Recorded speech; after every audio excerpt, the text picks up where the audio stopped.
That's got to be who they call the huntress, Mia thought to herself, gulping for moisture to return to her mouth. You ready, Mia?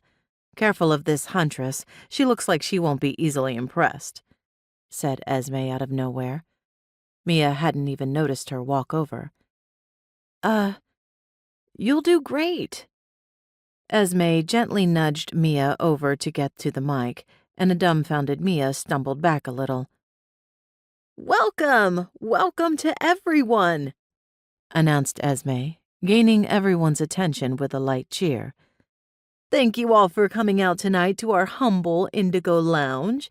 It's so incredible to see so many queer people and allies in one space to support the queer arts community. I want to offer my special thank you to the huntress herself, Miss Harper Nightingale, who I'm sure you're all familiar with. Esme extended an arm forward and gestured to the woman with the golden eyes.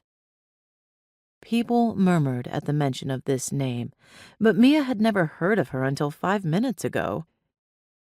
Harper Nightingale, she thought. She'd maybe heard of her once in passing, but didn't know the power she held until faced with it in the same room. Harper's face was softer now, a benevolent smile as the crowd cheered for her. She seemed to almost purr at the attention, a leg crossed over the other, swaying like a tail. For the regulars of the Indigo Lounge, tonight's performer will need no introduction. But for those who have come from Harper's social circle to perhaps witness history being made, I present to you all the soulful voice of Mia Cortés. The crowd whooped and applauded, making the air flutter with the breeze from the sea of hands. Over the vibrating mass, as if by design, Harper sat in her own spotlight overhead. Her eyes locked once more on Mia, a disconcerting smile on her face. She raised her glass of wine in a silent cheers to Mia. A challenge. She was the most beautiful and deadly-looking woman Mia had ever seen.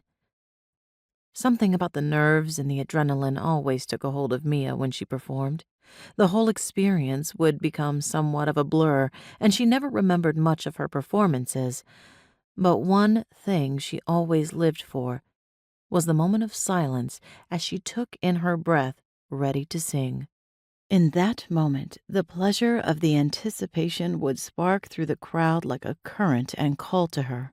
She always liked to hold that breath a second longer than necessary to feel that jolt of excitement take over her, to be able to throw it back tenfold when she sang. Mia stepped up to the mic and drew her starting breath.